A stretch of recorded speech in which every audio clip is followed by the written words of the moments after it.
Assalamu salawatullahi rasulullahi salawatullahi. Assalamu salawatullahi rasulullahi salawatullahi. Assalamu alaikum wa rahmatullahi wa barakatuhu.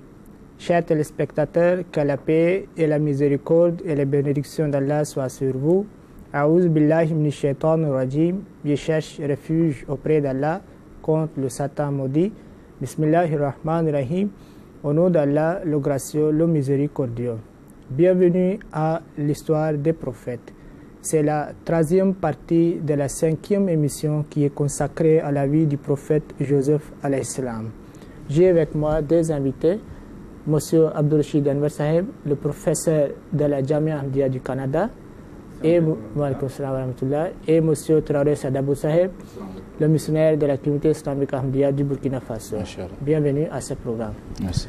Et Monsieur Abdul Rashid Saheb, la dernière fois on était en train de discuter la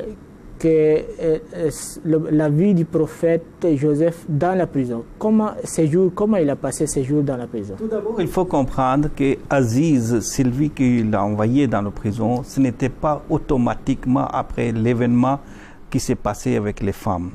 Lorsque le bruit a commencé à être partout, là, c'était pour sauver l'honneur des femmes d'Aziz, il l'envoie dans la prison. Mais prison aussi, c'était pas comme des prisonniers banals. Il était comme un responsable des prisons même. Il était en charge de certains prisonniers même. Et donc aussi, il faut comprendre qu'Allah a protégé son honneur aussi. Maintenant, lorsqu'il est dans la prison, Hazrat Masih Maud a écrit que les gens disent que c'était une longue période de 12 ans à peu près. Et après, il dit qu'il était satisfait avec le destin d'Allah. Tout ce que le destin d'Allah allait décider, il allait le faire. Il a utilisé aussi un mot pour Hazrat Yusuf alayhi salam, le mot c'est Siddiq. C'est véritablement le caractère de Hazrat Yusuf alayhi salam.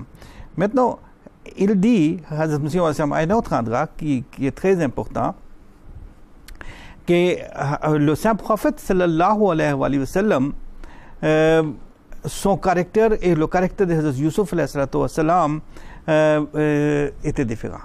Le saint prophète n'allait jamais demander une telle prière, que je voudrais préférer ou je préfère aller dans la prison que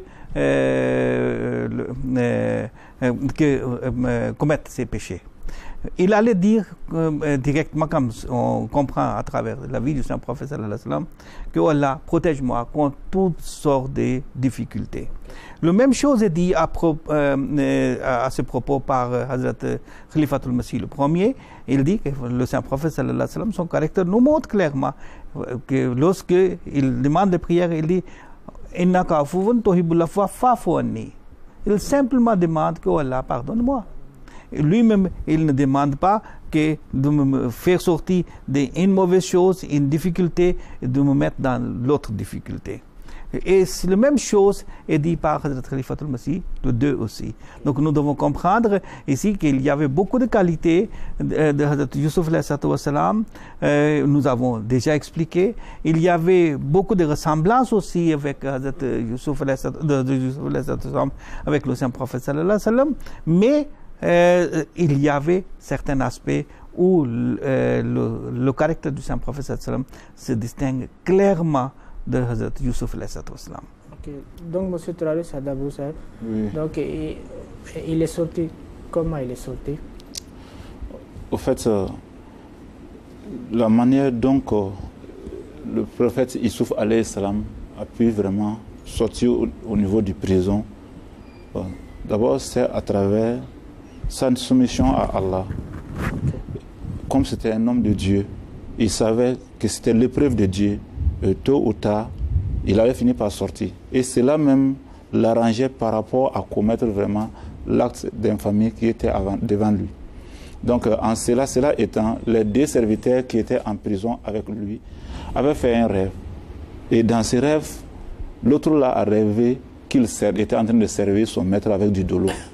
Et le second portait sur sa tête du pain et qu'il y avait des oiseaux qui étaient en train de manger. premier arrivé qui pressait du raisin. Oui, pour son maître. Et l'autre là, il portait du pain et qu'il y a des oiseaux qui étaient en train de manger. Donc, Youssouf alayhi salam, avant de donner l'interprétation de ces rêves-là, il les a fait comprendre de croire en Allah et de se soumettre à Allah. Et c'est ça qui est la religion dont lui, il a hérité de ses parents. Donc il prêche même dans la prison. Dans les prisons. Donc en cela, même étant en prison, il était libre, 100% libre, parce que l'homme de Dieu peut tout perdre, mais son Dieu, il ne peut jamais perdre son Dieu. Ouais. Ayant son Dieu avec lui, c'est comme il a tout déjà avec lui, il a tous les faveurs, tous les avantages en son faveur. Okay. Donc c'est cet exemple que Youssouf alayhi salam nous donne et que Dieu a mis ces récits dans le Saint-Coran comme une source de guidance pour l'humanité entière. Monsieur le Gissel, si vous pouvez continuer maintenant. Oui, ça c'est quelque chose encore très intéressant, comment il est sorti du prison. Il a déjà montré que Allah est avec lui et Allah lui apprend comment il faut interpréter les rêves. Lorsque il a dit qu'un d'entre vous va avoir la mort et deuxième va partir chez le roi le servir. Maintenant, le moment que tu vas, il faut expliquer mes nouvelles aussi. Arrivé là-bas, il oublie d'expliquer. Mais un jour, lorsque le roi fait un rêve, et rêve c'était aussi important, il dit, Allah dit dans le Saint-Coran à propos de ses rêves, وَقَالَ الْمَلِكُ إِنِّي أَرَى سَبْعَ بَقَرَاتٍ سِمَانٍ, que je vois 7 vaches grasses. يَأْكُلُهُنَّ سَبْعٌ إِجَافٌ. Il y a 7 vaches qui sont maigres en train de le manger. Wasabun sombolatin, il y a 7 épis qui sont verts et d'autres épis qui sont secs.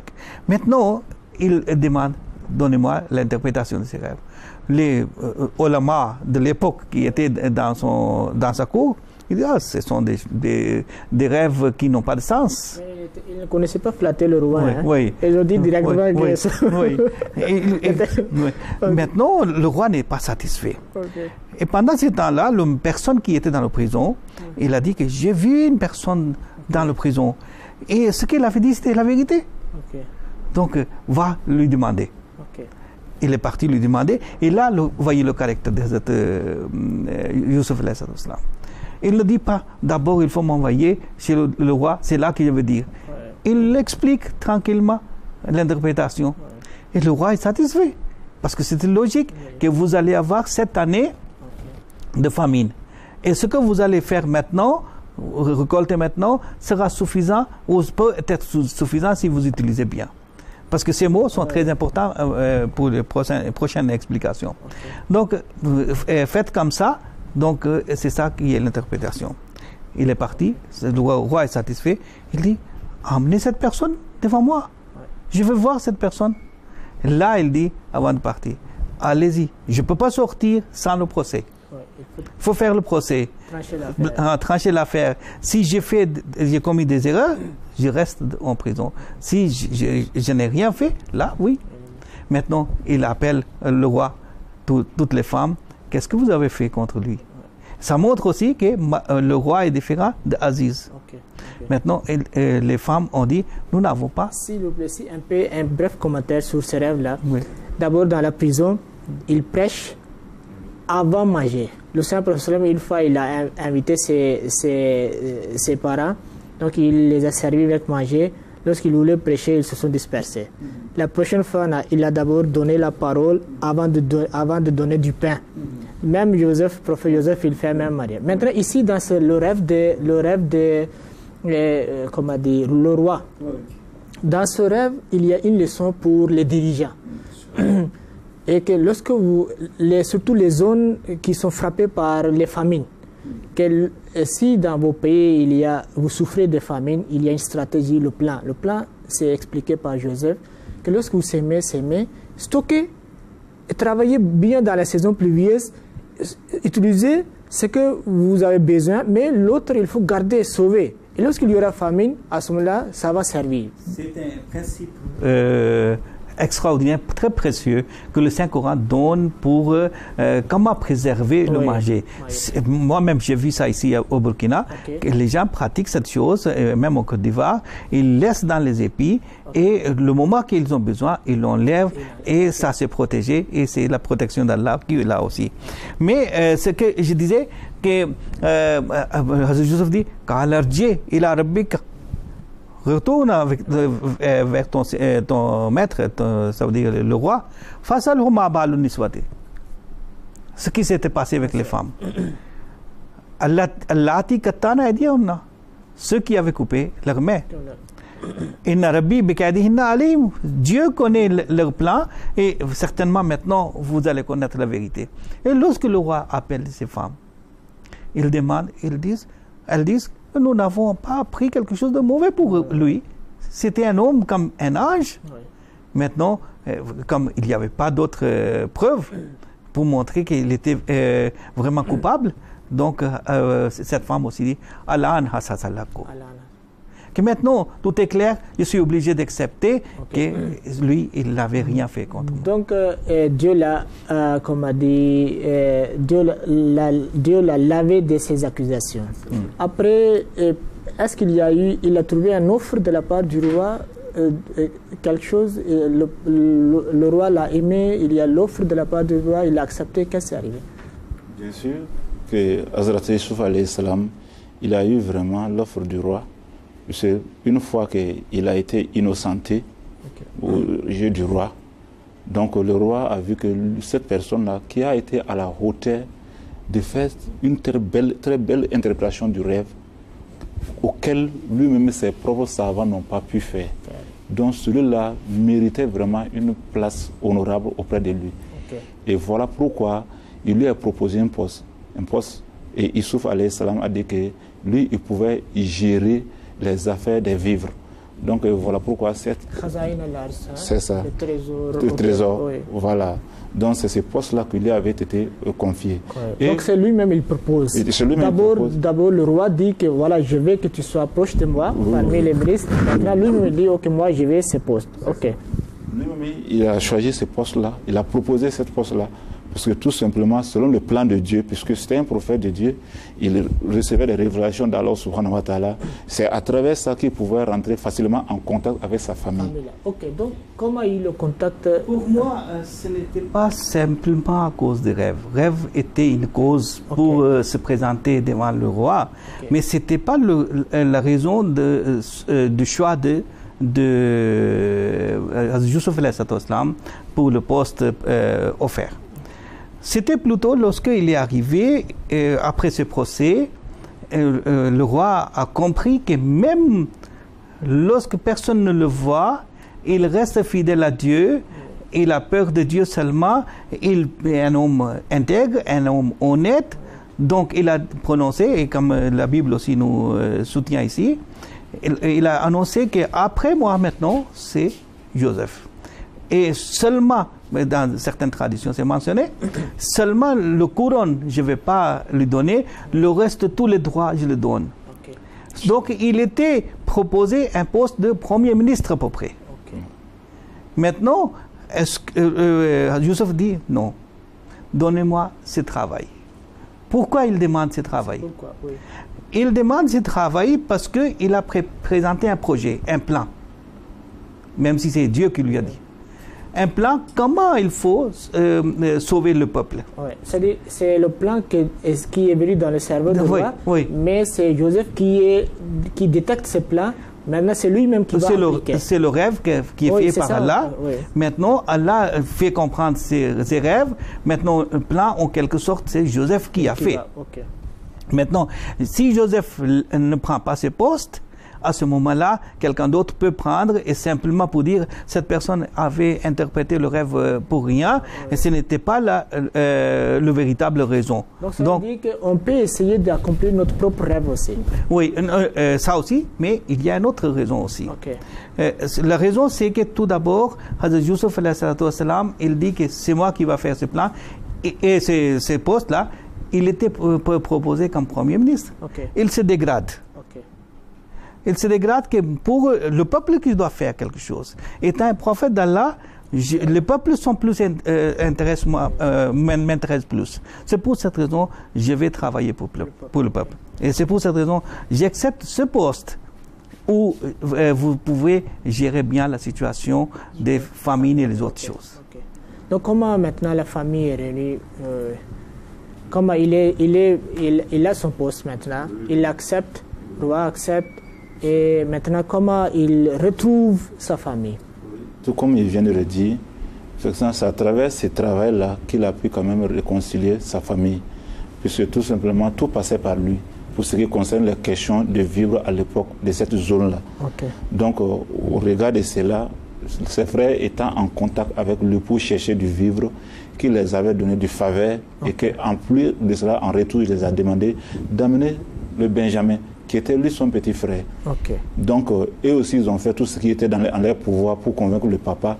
Donc, comme lui aussi, c'était un prophète de Dieu, avec la confiance en Dieu, et qu'il savait ce qui allait advenir, il a laissé le Benjamin aller. Donc, pour être bref, donc Youssouf alayhi salam, ayant vu son frère, il a fait il a essayé de retenir le Benjamin à travers un complot, en mettant quelque chose dans le sac de tout un chacun à aller-retour. Donc, c'est pas lui qui a fait le complot, c'est arrivé comme ça. Oui, voilà, effectivement. Donc, pour essayer de retenir le frère en question. Donc, ayant retenu le frère, il a fait comprendre au frère que lui, il était son frère. Donc, qu'est-ce qu'on a trouvé dans son sac? C'est-à-dire qu'en effet, comme on dit, il maintenant gère comment dire, la récolte, les grains, l'agriculture du pays. Je crois qu'il faut retourner encore un peu derrière. Comment la famille arrive là-bas, ce poste lui a permis de veiller sur les caravanes qui venaient. Et les parties loin où Hazrat Jacob et ses fils habitaient, c'était loin, ils venaient de là-bas pour chercher le vivre. Lorsqu'ils sont arrivés, eux, ils n'ont pas reconnu Hazrat Youssouf, et il a reconnu tout le monde.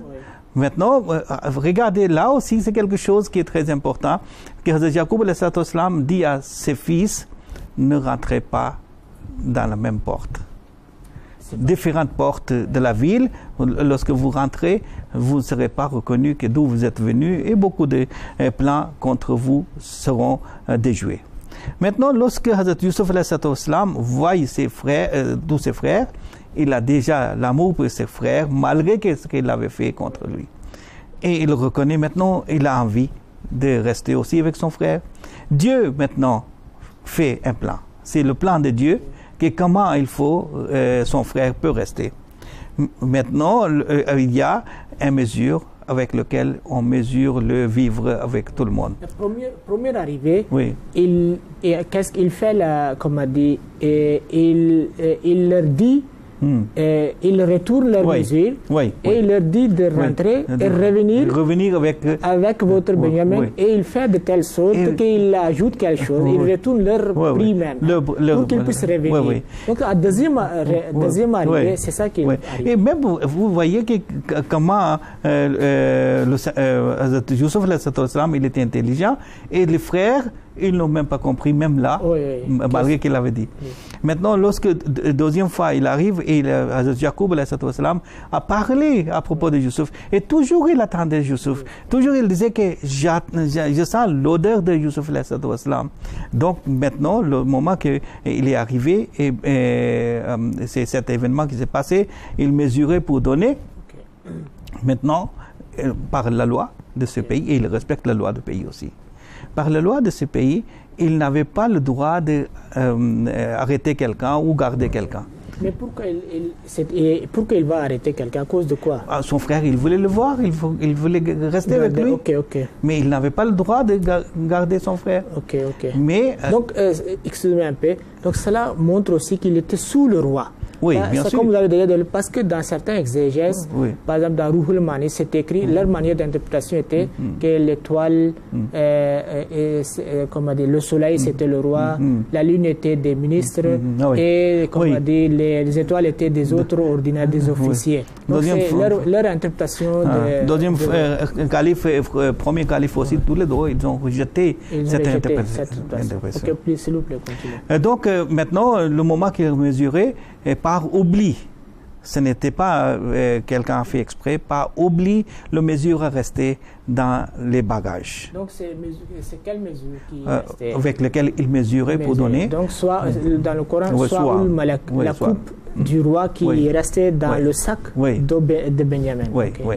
Maintenant, c'est resté dedans, mais personne ne savait dans les bagages de qui. On a annoncé que vous faites sortir certainement, ça y est là chez vous. Ils disent non, non, non, non, non. Eux-mêmes, regardez le plan de Dieu, que eux-mêmes ils disent que non, c'est pas avec nous. Au lieu de fouiller dans les bagages, ils disent c'est pas avec nous. Il a dit, vous fouillez bien. Ils disent que non, c'est pas avec nous. Il dit que si vous trouvez dedans, qu'est-ce que va arriver alors? Ils disent que celui que vous trouvez, vous gardez la personne. Donc voilà, de leur bouche même, comme on dit, la solution est sortie. C'est plan de Dieu, non? Sinon, directement, la personne allait dire, ah voilà, j'ai trouvé ça dedans, donc je l'arrête. Il n'a pas dit ça.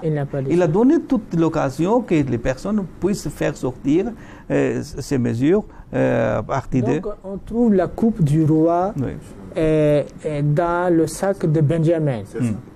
Donc, on fouille, on trouve. Après on le retient, qu'est-ce que ça arrive? Après l'avoir retenu, donc les frères étaient vraiment dans un grand désarroi. Ils ne savaient pas au fait qu'ils racontaient maintenant à leur papa. Donc, c'est de là maintenant que nous pouvons vraiment consentir avec eux que quand même ils avaient quand même un peu de foi pour pouvoir plaire à leur papa, pour ne pas stresser le papa là. Ils étaient prêts à se sacrifier à la place du Benjamin qui était contraire vraiment aux lois du pays. Donc suite à ça, ils ont retenu le Benjamin. Donc on les a fait retourner et Issouf les a donné sa chemise de montrer à leur papa. Donc il est arrivé là-bas. Le papa ayant senti l'odeur de Issouf, il a dit qu'il sentait véritablement l'odeur de Issouf.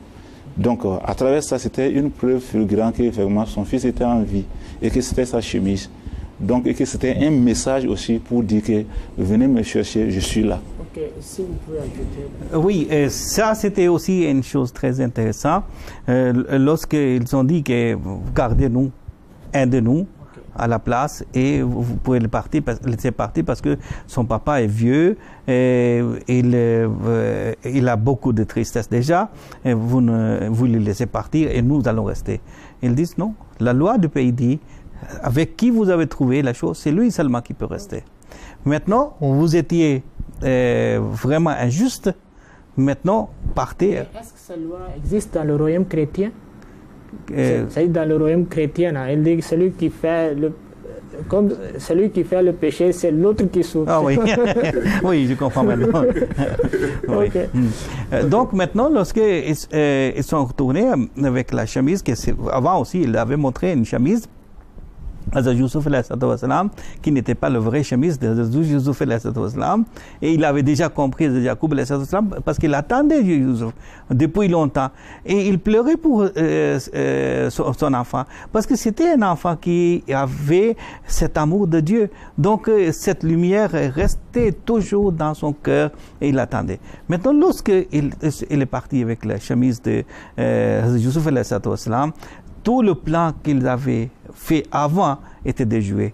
Maintenant, il a compris automatiquement que ici certains disent Abjazat veut dire il était devenu aveugle.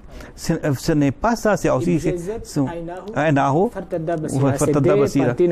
Le mot Basira veut dire il a compris. Donc ce n'est pas, c'est une expression encore, ce n'est pas la traduction ou c'est une traduction fausse qui est là pour dire que c'est maintenant qu'il a eu la vision. Sinon, avant, ils ne pouvaient pas voir. Donc, c'est lorsqu'ils sont retournés. Maintenant, ils retournent avec maman, papa, toute la famille. Et Yusuf, sa mère était décédée. C'était sa belle-mère qui était là. Mais il respecte la belle-mère aussi de même manière. Il respecte son papa aussi de même manière. Il respecte aussi les frères. Il les donne l'honneur lorsqu'ils viennent. Donc, vous voyez ce que les frères ont fait et ce que Hazrat Yusuf il a fait. Il nous reste 10 minutes. Donc, voilà maintenant le point culminant de ce rêve d'enfance. C'est ça, je veux que vous terminez dans ces 10 minutes.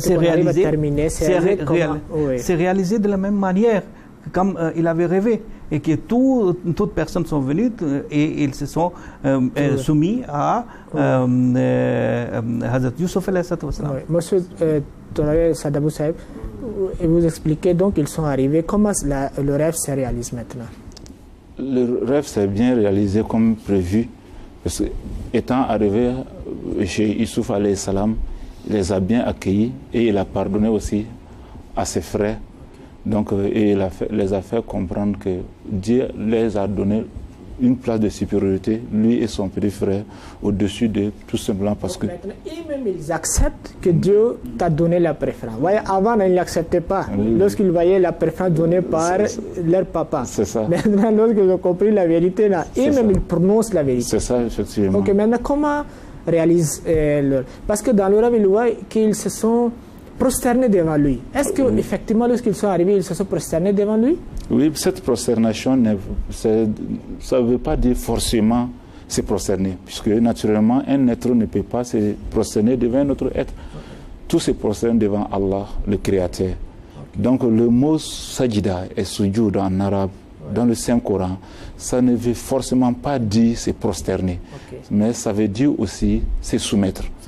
Et voilà pourquoi ces gens-là, ils ont fini par reconnaître qu'effectivement, Allah a choisi lui et son frère par-dessus lui. S'ils veulent prendre littéralement le mot saïda, se prosterner, la prosternation, donc ils n'ont qu'à prendre le soleil aussi littéralement. C'est ça. Le soleil n'a qu'à maintenant se prosterner. Et on va voir s'il va prosterner Joseph, peut-être il est en train de vous prosterner vous, devant vous aussi.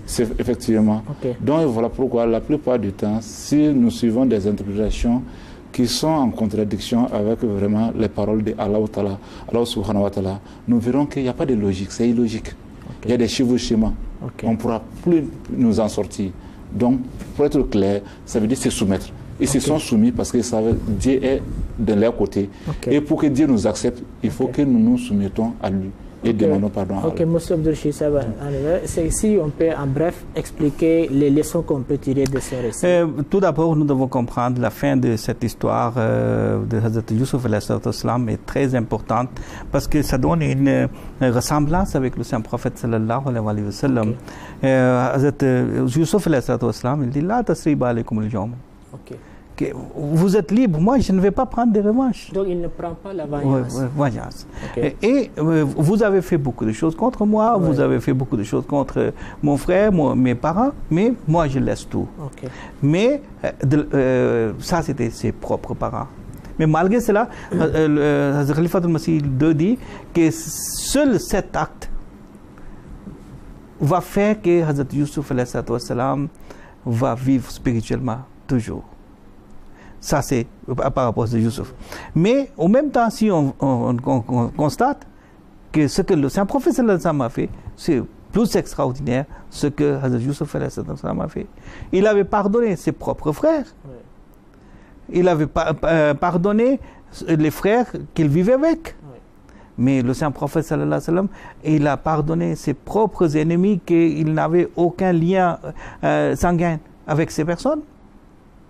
Et un pardon général. Un pardon général. On n'a jamais connu. Oui, jamais. Sans effusion de ça. Et là, c'est quelque chose vraiment à retenir, que Hazrat Yusuf, son caractère ressemble beaucoup au caractère du saint prophète. Le saint prophète, mais quand même dans toutes les qualités, dépasse Hazrat Yusuf.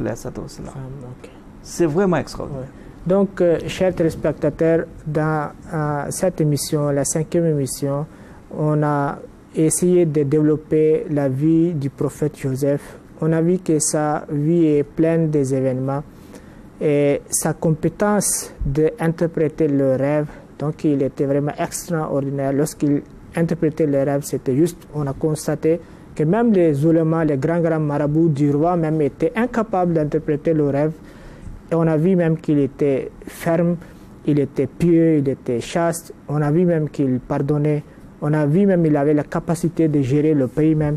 Donc, tous sont des aspects qu'on a essayé de connaître et on a présenté, nos invités ont présenté devant vous. J'espère qu'il y a beaucoup de leçons dans sa vie et vous avez appris beaucoup de choses à propos de sa vie. Nous sommes arrivés au terme de cette émission. Assalamu alaikum wa rahmatullahi wa barakatuhu.